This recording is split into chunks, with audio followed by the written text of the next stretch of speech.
You're listening to the Geek Saga podcast. This episode features audio from a discussion panel that was recorded at DragonCon 2023.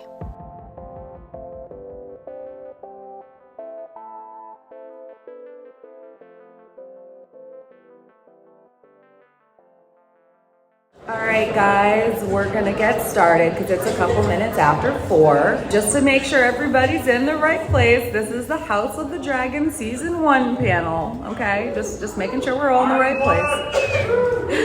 So, my name is Tara. I'm going to be your moderator. You can find me across the web at Geek Saga. I am founder and organizer of Ice and Fire Con, which was the first ever Song of Ice and Fire Game of Thrones convention in the U.S. I also do a couple podcasts, including the Sagas and Sass podcast, which is a genre-lit podcast, and my Geek Saga podcast, which is where you can actually find panel recordings after the fact. And then last year I did, in fact, do a 10-episode series called Hot D Takes. I am going to probably try to run this panel closer to like that because we have an hour to cover a lot. But what is going to happen is the panelists here are going to introduce themselves in a moment. We're going to kind of get the conversation started a little bit, but I prefer these to be more of a Q&A sort of situation. So if you have a comment or a question, we ask that you use the mic over here as long as you're able to do so, just because we want to make sure everybody in the room can hear you. This is kind of a big room. There are a good amount of people in here. Sound doesn't carry as well as you think in these situations. So you guys want to go ahead and introduce yourself? We'll start with Violet. Hi, my name is Violette Meier. I'm author of fantasy, urban fantasy, and paranormal. My name is Seth Lockhart. I'm a co-founder of a website and podcast called Book Buzzings, and I also run a Atlanta Brendan Sanderson fan group. Hi everybody, my name is Rebecca. By day, I teach 8th graders Georgia history, but in general, I'm just a big enthusiast on all things fantasy, sci-fi, and I'm really happy to be here to talk. All right, so I think I want to get started with give me each of your hottest hot D take of the season. And I guess you can think of that as a favorite moment. You can think of it as a moment or scene or character who just really stuck out to you. Viserys the First was my favorite character of the show. The breakdown of some of his decisions that he made, I thought were very compelling, and also the whole thing about the Iron Throne, not choosing him as a king and very slowly killing him, because I thought it was a very interesting plot line. I thought Damon was a very interesting character because he was such a villain, but he had a heart. It's like he loved his family, but it seems like he felt jilted in a lot of ways. I like all the evilness. Daemon, I love watching him be evil. I love Daemon doing evil things as well. That's one of the things I love in Game of Thrones. I was always rooting for the good guys. And this one, I like seeing the evil take place. More interesting. Well, and that's one thing that leading up to the first season, I can't remember if it was the showrunners or George Martin or both, were talking about how they wanted the characters to have these gray areas in ways that a lot of the grayness of the characters from the Song of Ice and Fire books was either completely removed or toned down to the point where it was basically non-existent.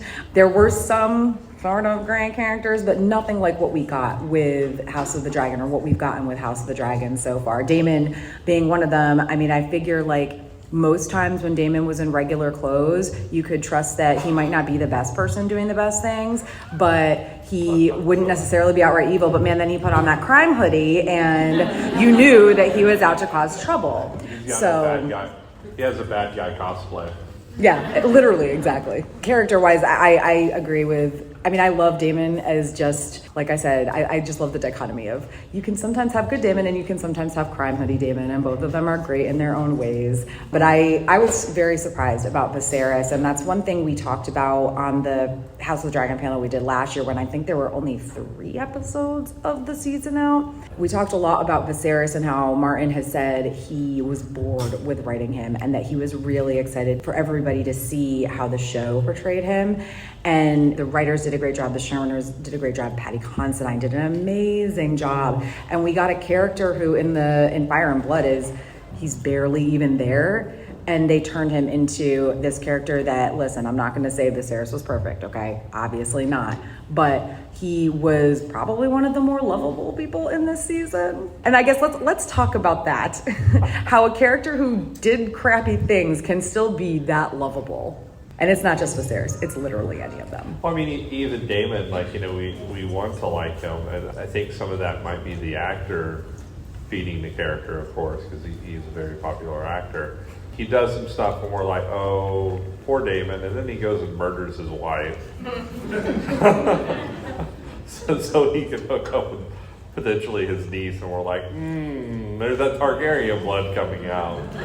I think a lot of it has to do with the acting. Everyone was so charismatic as actors, and Viserys was very compelling even when you didn't like what he was doing. The same goes for so many of the characters. When you didn't like what they were doing, you still understood why they were doing it, which, Game of Thrones in general is good at, but I think House of the Dragon took to the next level. With Alicent, I wanted to hate her so much, but then sometimes when I thought about it, I'm like, I kind of get where she's coming from. I might not like it, might not, side with her, but I can see where she's coming from, and I think Heidi did a great job of showing that in Viserys as well. I agree. I thought the actors were extraordinary because they made it very believable, and they came from such a barbaric worldview that, to me, they played exactly the way they were supposed to. Mm-hmm. I thought the king was relatively weak, though. He drove me crazy. He drove me crazy. I did not mourn when he died. Oh my gosh. Okay, now I have to ask this question. How many of the people in this room, and you better not be embarrassed to raise your hand, how many of the people in this room at least choked up, if not actually teared up or cried at Viserys' death scene? Wow, that's not as many people as expected. I guess it depends on how you are as a watcher too. For me, it was almost even less about the character and more about the way he played, that Paddy Considine played that death scene. And then I read the post that he made after that about how the way he played it was he's like returning to Emma because she was the love of his life, and what happened to her was he felt the biggest like mistake of his life. And I was like, make it stop. Emotions. One of the scenes that got me even more emotional than his death, though, was him coming up to the throne. Yeah. Oh my God, that was a compelling moment of the show, maybe. The nice thing about Viserys is he did care about his family. I think if we didn't have Otto Hightower in the picture being little finger worse, the middle finger, we'll call it the middle. I feel like Viserys would have been better. I think most of his bad decisions, him listening to other people and letting other people make his decisions for him. And that's the reason I didn't think he was a horrible king, but I thought he was a weak king. Yeah. Because to me, he never trusted himself, and he was always listening to other people. To me, the most touching moment is, you remember he came to the table with the face mask on when he was really sick. And I thought that was notable, but other than that, he drove me crazy. Like, I don't think he would have married Alicent. I don't think he would have also married the other Valerian house. Yeah, I don't think he would have married either of those. He might have not married for a while, kind of stuff, or just let Rhaenyra be his heir. But because people bullied him into getting married, he got married. Then we got Civil War. I will say about the throne scene where he drops his crown, I think the reason that's not my like emotional Viserys scene is because that's my emotional Matt Damon scene. Yeah. And yes, I use that name on purpose. It was him going to help his brother because like despite the differences and the problems that they'd had in their relationship in the past, was that love between the two of them.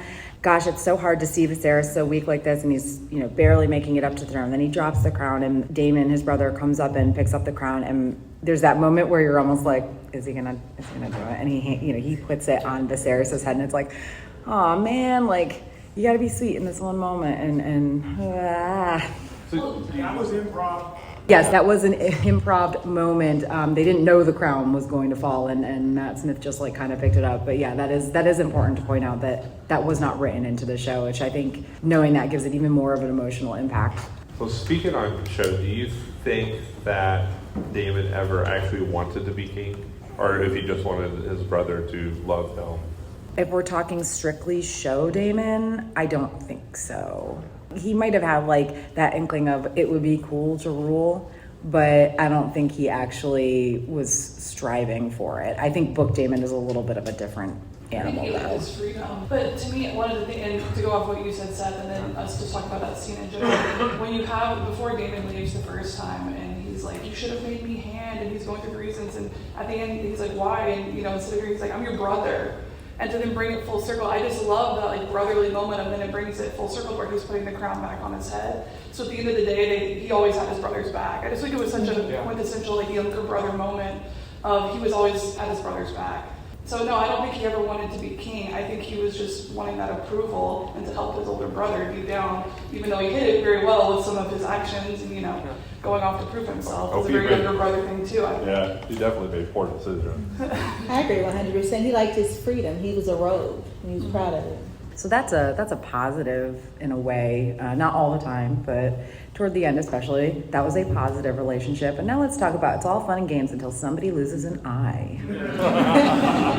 Yeah. Because those kids, man, we didn't actually see the children fighting in the fighting pits, the ones that were actually in Flea Bottom, but I felt like they still gave it to us with that scene with Viserys's second marriage children and his grandchildren fighting with each other. And I would love to hear y'all's thoughts on the relationships between the two sets of children, why you think they were as like on tenterhooks as they were and as bad as they were, and did you ever expect it to improve if you haven't read Fire and Blood? Well, I think it was nice that we got the scenes before to show them all interacting together nicely, all the grandchildren before he loses an eye, when they're, I think Aemon goes down and he faces that dragon as a little kid, and then later, so you kind of get that backstory, which is nice, so that when they fight later, I feel like it's a lot more intense. And in general, I like that I can sympathize with Aemon and what happened to him. They made it more of a, it's not one-sided. It wasn't just, him provoking someone. They kind of added some depth to it.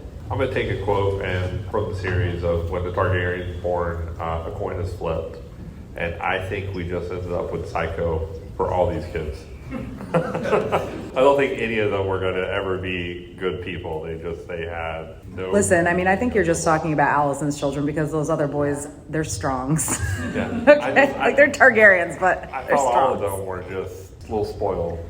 The parents were struggling too much for power for them to ever love each other and be real family members. Yeah. Because even if they built any type of relationship, it was going to get torn apart anyway. Which is so crazy because Alicent was BFFs with Rhaenyra. We talked about this in the Princess and the Queen panel earlier today where, A, also sapphic undertones, but B, they were BFFs and then until they weren't. And Alicent knew that Rhaenyra was Viserys' chosen heir, but she has her father whispering poison into her ear constantly. So even though she knew that that's what Viserys had wanted from before they even got married, now she's got her own kids and she's got her father whispering that poison in her ear, and she's passing that poison down, not necessarily all the time by words, but she's passing that poison down to her children, because even if she's not outright saying you're Viserys' second marriage children and his grandchildren, even if she's not specifically saying that Rhaenyra's children are bastards, you can just see it in her mannerisms. You can see kind of like the disgust in her I'm better than thou face all the time. And even if she's not saying the words, she's passing those feelings down to her children. Yeah, completely agree with that. Yes, go ahead. Hi. So for me, this is my personal opinion. I felt towards the end, before the whole Civil War broke, I felt like it was a glimmer of hope that Alicent and Rhaenyra were going to make amends, especially at that dinner. And they had that, I felt like it was a legit toast to each other. It's like, we've had our stuff, but you know what? This is what Viserys wants. If you're willing to make it work, I'm willing to make it work. Obviously, when things go down with poor Luke, that's off the table now. But do you believe that as well, or? Yeah, I would say that there was a miscommunication trope being played there between the two, which, funny enough, is my most hated trope in fantasy.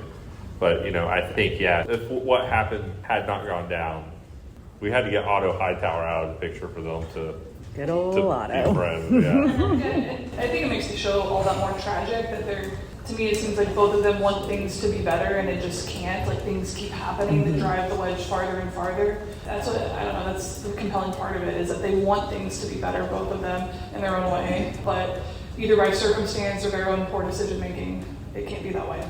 My question is when do you feel like Rhaenyra and Alicent gave up on each other, whether it was the same time or different times in the series? Like, where do you feel it was really like, okay, this is not who I thought you were?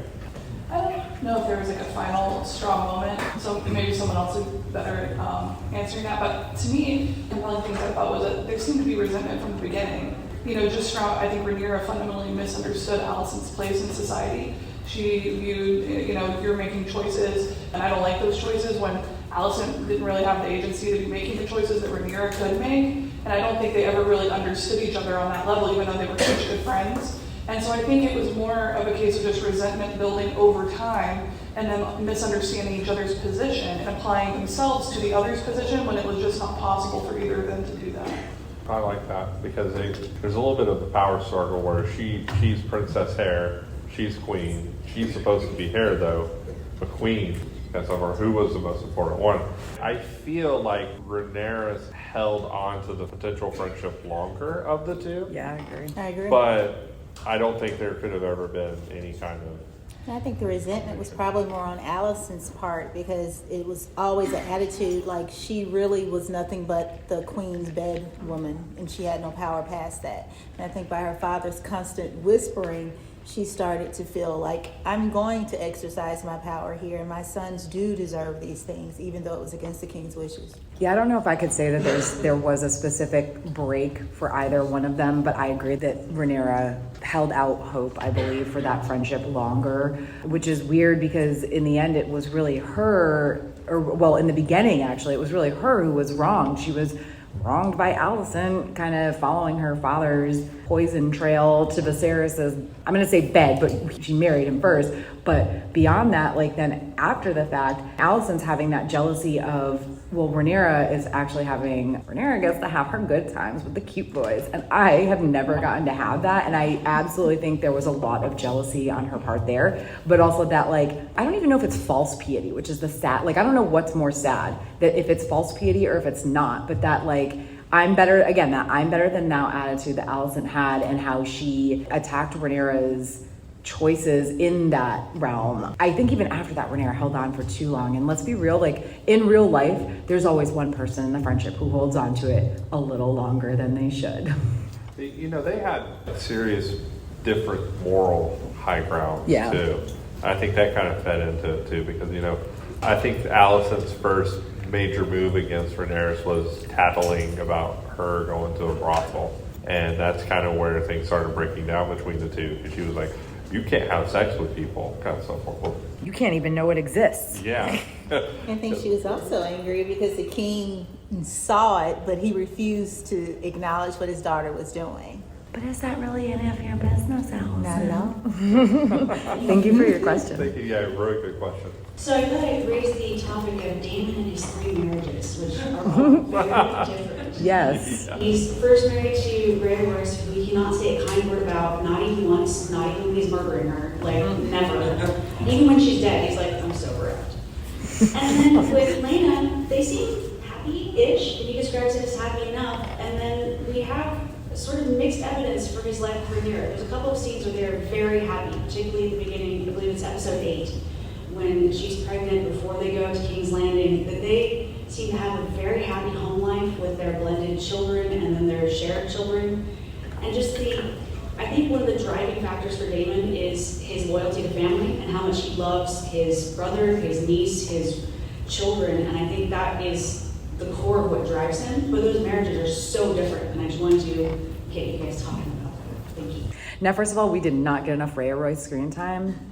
She seems so cool, and also, man, that armor. I'm kind of on the edge about the costumes, honestly, in season 1 of House of the Dragon. I didn't hate them or anything, but if we're talking about the best things I saw, the armor with the runes, loved it. Anyway, I know that's a little bit off topic, but I've just been wanting to say that.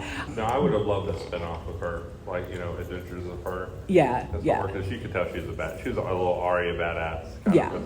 But that was a forced marriage on both of them. Yeah. And so not surprising that it wasn't a happy one. It was a very, very opposite. That's extremely unhappy one. Then he had the choice marriage with Lena, and even though things ended badly and the fact that she died, like you had mentioned, the happiness between the two of them seemed for the most part very real. I mean, there was obviously there were some issues because they were having to live across the Narrow Sea and Lena wanted to return home, etc. And then he goes into the relationship with Rhaenyra, and I always felt like and this is, I want to hear your guys' opinions on this, because I always felt like Damon had feelings for and attraction to Rhaenyra, but that it was more one-sided with Rhaenyra. Like, she was the one who was pursuing him for a very long time, longer than she should have. I mean, really, she never should have, but, you know, Targs.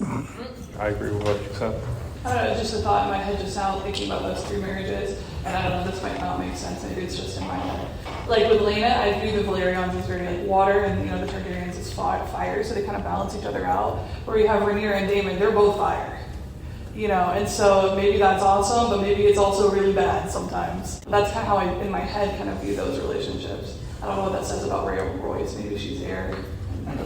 Is anybody more like better versed in astrology and talk about like what happens when 2 fire signs get together?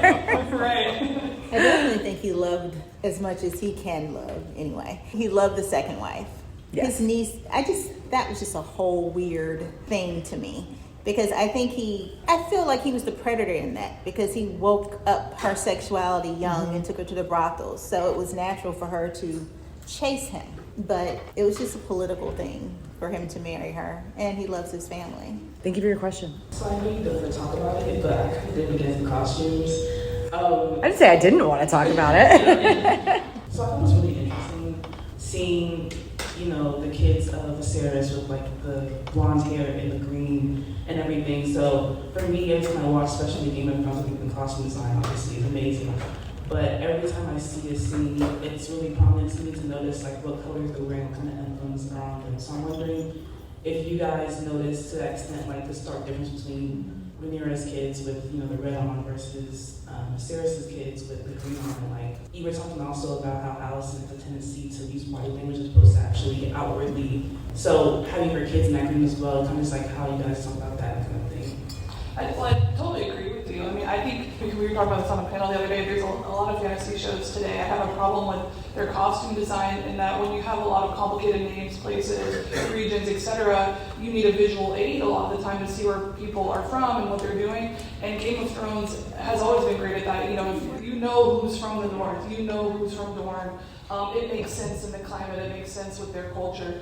And so I just love that in House of the Dragon, you see that with colors. I agree with you, Tara, that some of the costume designs, you know, there's a reason I haven't made one yet from the show, because they were kind of middling for me. But in terms of color story and those visuals, I do think they accomplished that. And that helps when you have an Aegon and an Aemond and, you know, all these names you're trying to figure out. You can see they're on this side, they're on the other. You know, when I watch this show with family members that maybe aren't as into it as I am, it definitely helps. It falls into that show don't tell category, and I liked it, and I agree. You know, like we talked about it for 15 minutes I think the other day. I thought the costumes were quality-wise a step down from the later Game of Thrones season 6, 7, and 8, even 8. Despite what talk 8 about was. season 8. Yeah, this is House of Dragons, but I still appreciated how they made sure house colors were represented. It was very important because I knew I couldn't keep up with the names. So I looked for hair and colors and everything else. There were other costume things too. I mean, first of all, this is something that actually happens in Fire and Blood. When Alicent busts into that room in that green dress, I mean, that was a choice that she made on like several levels. And so even though I did not really love the dress itself, I was so glad. I mean, I can't imagine how they could have not done it, because it is such a powerful moment, even in the book, which doesn't really have that many powerful moments, honestly, because it's like a history tome. But yeah, the colors, and also like since we're on costumes, I have to say, at least we did also finally get some of that crazy armor. Yes. Even if we had to view that hideous tower helmet to get Daemon's amazing dragon helmet. Well, and we get so much of that fantasy element that I will say, the later seasons of Game of Thrones, everyone ended up in black and gray, and I think there's something to be said for that too, like, you know, with theming for the show. But it's nice to have some of those colored fantasy elements brought back into costumes, like you said, the crazy armor, or even just like, you know, yellow cloaks, the heraldry, like House Targaryen heraldry on the clothes and things like that. That's pretty cool. Hello. So I want to know what your guys is like. So from Fire and Blood, there were a lot of things that were left like very vague and everything. I want to know what your guys' favorite like thing from the show that was revealed. Like, because like things were so vague that they revealed things like in the show that were like even book readers were like, oh my god, they revealed the thing. So I just want to know if you guys have any like favorite moments that were revealed. Thank you. I love this question. We talked about this in the earlier panel about the fact that the show had to make decisions on things that were super vague in the book. So let's start with Violet and work our way down. I did not. Oh yeah, read you the didn't book. read Fire and Blood. I did not No. read Fire and Blood. Well, okay. Was there something that you felt like was revealed in the show that surprised you, even though you didn't read the book? Like just a sort of, oh my gosh, I can't believe that happened. Come back. Okay. I have a love-hate relationship with the revealing of prophecy in the show. That's one of my biggest complaints at the end of Game of Thrones was just I wanted more magic and more prophecy. That's a lot of time I watch fantasy shows, and so I was sad that they didn't have that. And so in a way, I was really excited to see that brought back and to tie it in with the histories and some of the prophecy stuff. I love that. I almost feel like they're trying to add that in now to appease me. I wonder how much they're going to do as we go forward with that and if they'll make it make sense. So that's why I say maybe a love-hate relationship with it. But when we started, I was kind of surprised, like, oh, you guys are going back to this, like the deeper lore of the series and of the world. So that's kind of exciting. It's been so long since I read the book versus watching the show. It's okay. I have one. I'm going to say Larys Littlefooter is the one who murdered his brother and father. Just because, again, it's one of those things in the book that's not clear at all. It could be any number of people, but I love that they made that decision. And well, there's a lot of things about that character and particularly his relationship with Allison that I really don't like or ever want to see again if I can avoid it.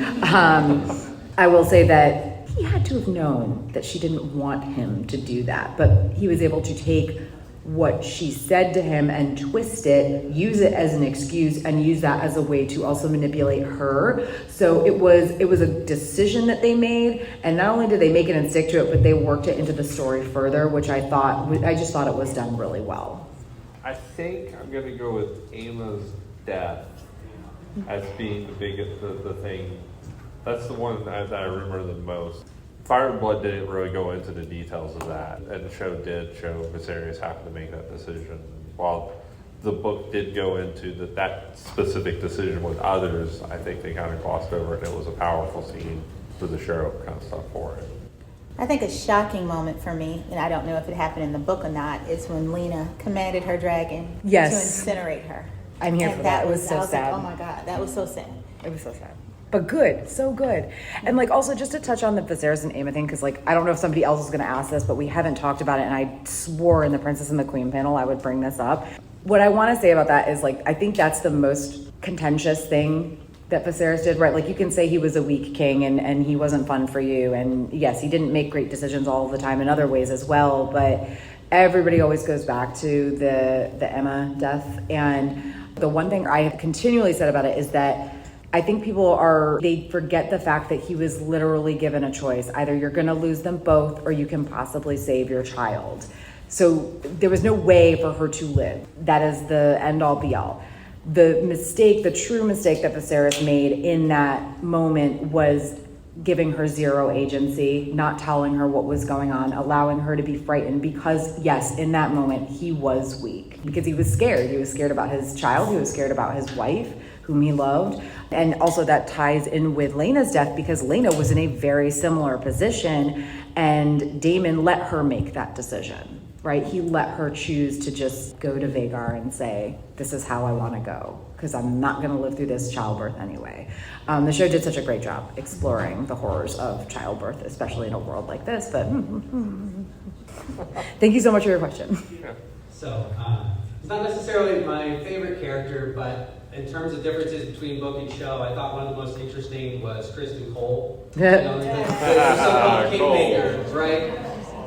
So, the big difference is, just to break it down very quickly, is obviously in Fire and Blood, he kills Joffrey more or less in combat. He's trying to kill him on purpose, and he succeeds, but they kill each other more or less in combat, or that's why he kills Joffrey. And then also, when in the show, he kills Beesbury, shoves him down. It's kind of an accident. It's not clear whether he meant to kill him. In the book, it's almost certain that he either chucked him out a window or basically slit his throat. So, and also in the other biggest difference is in the book, it suggested that Kristen paid a lot more he really convinced Aegon to take the crown, whereas in the show I didn't really see that. It seemed more like he was just anti-Rhaenyra, and so he just defaulted to the other camp. So I was wondering if you all had any thoughts about who he comes across, whether those changes make any difference, or whether he's just an unsympathetic, nice guy who thought he was entitled to a lot more than he really was. Nice guy TM. Yeah. I have so many thoughts about our unfavorite Fortune incel Circle of House Slaw, but let's listen to the other panelists. I agree with what you said. I take your take on No that. notes. Yeah, Cole is something. Yeah, I agree with you as well. And this isn't me saying I like Kristen. I found her to be less evil than maybe his book counterpart, but more annoying.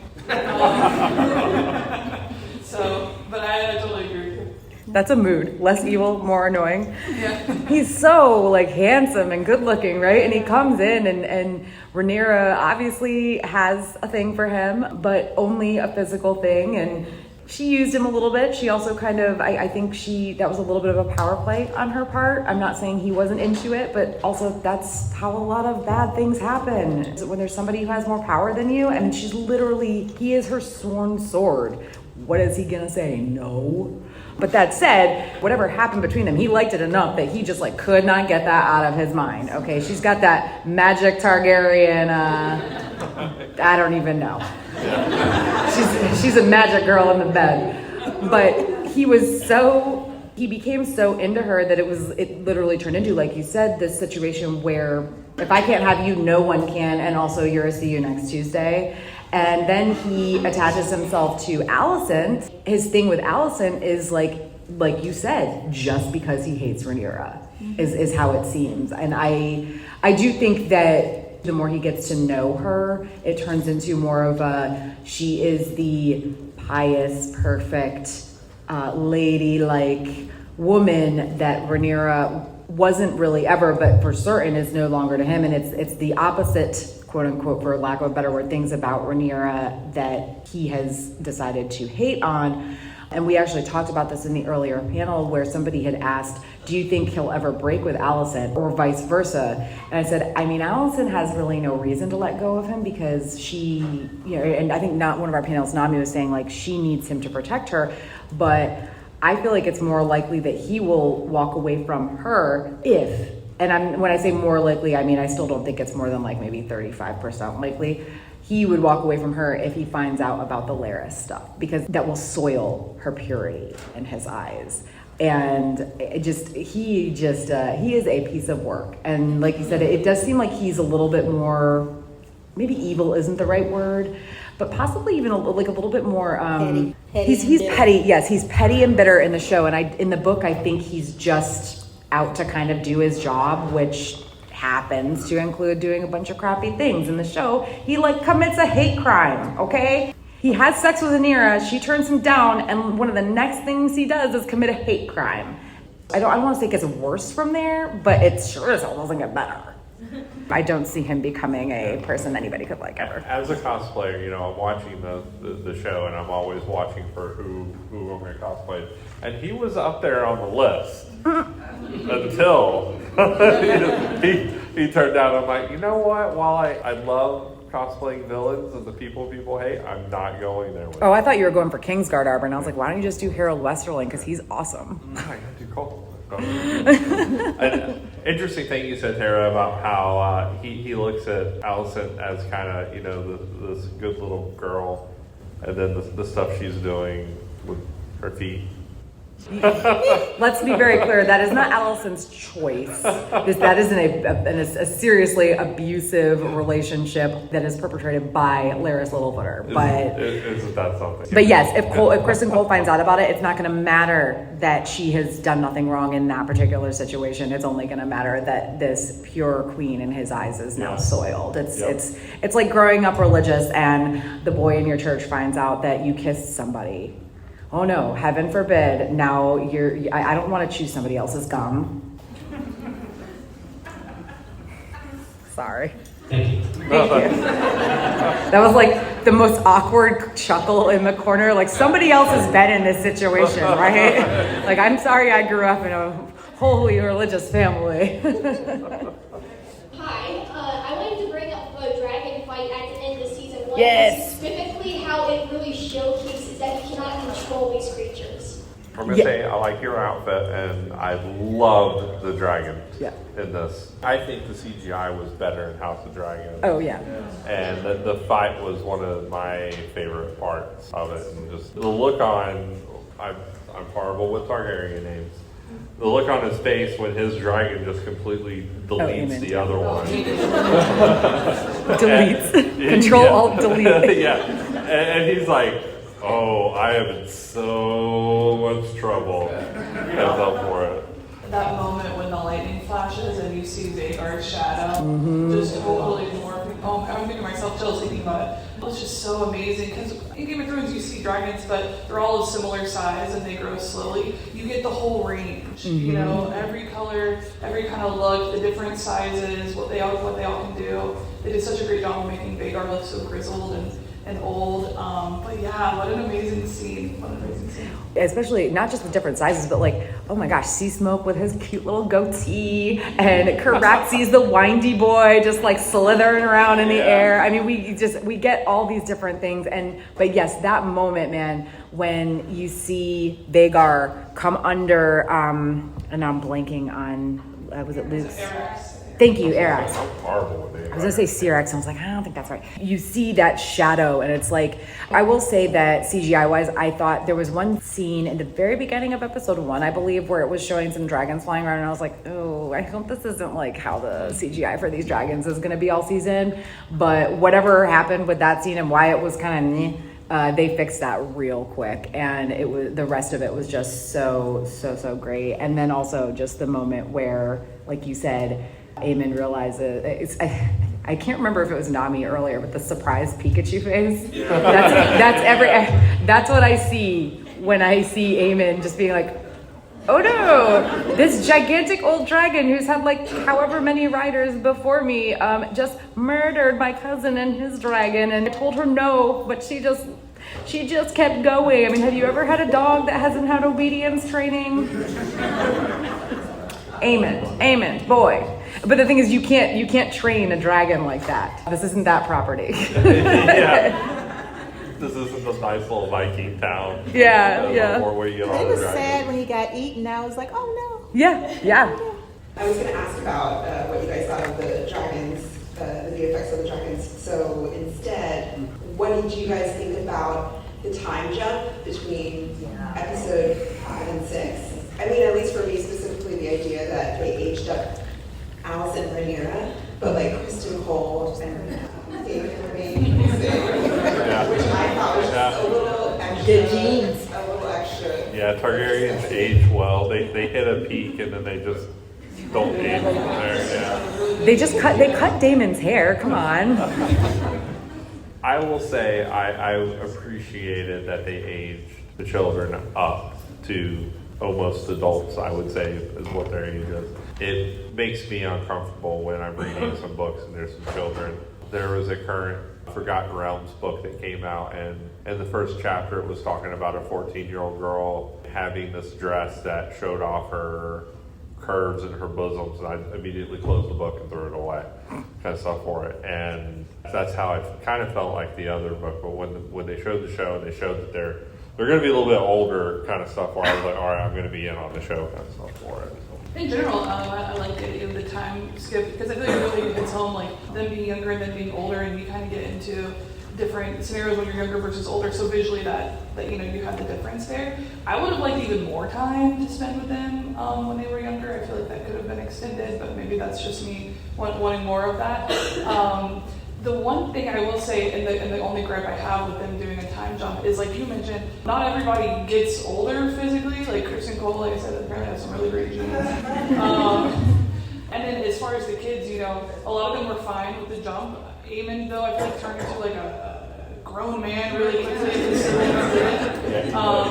As somebody you know, where it's like the strong boys, or sorry, maybe they're not strong boys. The strong boys, they aged up, and they were really great likenesses. But then, like I said, Aemon looks like so much older than them overnight. I don't know, maybe that's a choice. And I love the actor, no shade there. I think he's awesome. But visually, it wasn't perfect. But I like the idea of showing the difference between young and old. I think you could almost like tell time in House of Dragons by how bad Viserys the first looks. He's the one with the bad genes. It's like he's good. You know, he first starts off has a little cut on his peaky, and then at the end he has to wear the mask kind of stuff for it. I appreciated the time jump because it helped move the story along better. But it did take me like an episode or two to mash them up. Like, okay, that was weird. I feel like, and I agree, the fact that they aged up the girls and not everybody else, it threw me off at first, but the more I thought about it, they were, well, I can't remember exactly how old they were supposed to be in the first several episodes, but it was young, right? Like 14, yeah, 14. I mean, and how old are they supposed to be in the later ones? It's like 10 years later, right? So like early 20s, mid 20s. So let's say they were 14 and now they're 24, 25, something around there.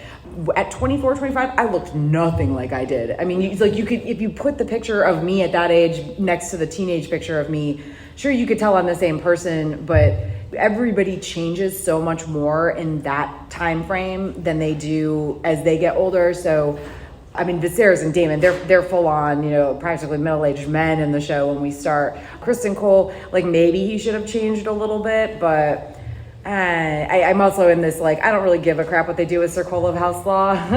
So with the children though, because I know you were more talking about the girls, but with the children, my God, hello, fellow young Targaryens, says Aemond with his dragon on his shoulder, like that Steve Buscemi.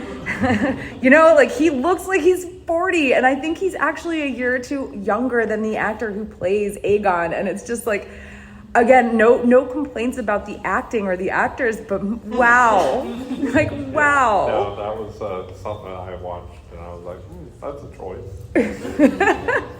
Awesome, thank you. Thank you. I was wondering what your take would be on how in Game of Thrones we had this disgust of when we saw Jaime and Cersei together. And I mean, it was instant. It was almost like when they're in the same room, you're like, you don't touch each other. But when you have Daemon and Rhaenyra, I think it's a testament to show like how normal it was then for them, and kind of like what your take on that was. Because I've always found that to be really interesting that would have been in everyone's lifetime during Jaime and Cersei, but they all acted like they'd never seen it before. I was quite grossed out by both. Yeah. It made my skin crawl, that whole brothel scene with his niece. It was just very creepy to me. So I had the same effect that Jaime and Cersei had in Game of Thrones. No, yeah, I'm from Georgia, and that's a state away from us. That's acceptable. But yeah, it was. I don't. The incest is not wincest when you come to Game of Thrones. Well, I'm like you guys. I mean, I think it's one of those things that's definitely meant to make us feel uncomfortable with it. In the world, though, I will say, I mean, Targaryens have a policy of exceptionalism, even within the faith. Yeah. That the faith leaves them alone when it comes to incestuous marriages, where that's not the same for everyone else. You know, they're a step above the rest of men, and so in world, people see it as okay for them, but not for anyone else. Which I think would kind of explain why it's accepted some places. And even with, you know, Daemon and Rhaenyra, they're not siblings. That's even a step farther. So, you know, to them, oh, okay, I guess that's not so bad. That's okay. I just kind of add too, like when it struck me that Viserys had such a problem with it when he in fact was also in an incestuous marriage. Yeah, I think maybe it's just, in that case, it's more like his own personal bias. Like, that's my daughter. Yeah. And my brother. Versus like maybe a problem with incest in general. Yeah, if it was like his niece and nephew, he wouldn't have cared, but because it was their marriage. I mean, there was that hot minute where good old Otto was trying real hard to get teenage Rhaenyra to marry the 2-year-old baby gun. So, yeah. I mean, obviously the exceptionalism plays a part in how it's viewed in their world. In the real world, honestly, your question makes me want to do a poll of like Cersei shippers and Cersei Jaime shippers and Daemon and Rhaenyra shippers, like, and see how many people are. I don't want to say okay with it, but like I want to see which one is more popular. It would be okay. It just seemed like it might not be okay, but hey, we do not ship shame. We ship ask why. It would be such a good one to stir the pot. Thank you. Okay, so I'm going to ask for a little speculation. Do you think Helena's kids are actually Aegon's? And do you think that might be something the show would be willing to explore if like me, they think there is a chance for dubious parentage for Helena's children. I think they're egg-ons, but I do appreciate the speculation with Eamon because you do, you know, for someone they're portraying as such a villain in a way, you do see him be more tender with his mother and with his sister. But in my opinion, I don't know. Helena doesn't seem that. To me, I don't think she would be, you know, seeking off for some romantic affair with Eamon. To me, that's not her personality. Yeah. But I do respect the fact that you see Eamon being more tender with, like I said, his mother and his sister. So. I love speculation, so it's my favorite thing because, you know, I'm a Cosmere fan, so of course. I think there could be a chance, and I think if the show directors decide to go that way, we will get to see more of that. And it's really good speculation. I think just based on the scene where they're betrothed and Eamon is saying, well, if I were betrothed to her, I would be doing my duty unlike you. And Helena mentions that Aegon mostly leaves her alone unless he's drunk. So I think it opened the possibility for in the show that they may explore dubious parentage. How much would it break Allison's heart if the strong boys were such a point of contention and then their own grandkids don't have the right father? Yeah, that last part, that's the part that like interests me. I will say though, I don't think Helena has it in her to do that, and I honestly don't think Aemond does either. I think that his affection for Helena, while I totally understand how you could be like, okay, I've got to ask this, right? Like I've got to think that maybe this is a chance because he shows that sweetness and affection for her. But like Rebecca was saying, I think it's more of a brotherly, sisterly thing, and obviously they're Targaryens. Okay, so there's always that question there. But in his case, I think it's more that he wants to take care of her because he knows how crappy Aegon is to her. My question is what do you think is the main success of you talked about the brothers between Viserys and Aemon? I'm trying to remember all the names. But between the two brothers, and then the failure of Renly and Stannis Baratheon. What do you think that they failed? Like Renly and Stannis failed at that Viserys and his brother succeeded in, as far as like their brotherly relationship. That's a really like. No, I mean, I it's okay. I don't want to speak over anybody else. Like I don't want to be the person that speaks all the time on these panels. For a second. Yeah, that's how it feels. When I think, I love talking about like birth order and that effect on people's personality. I just find that interesting.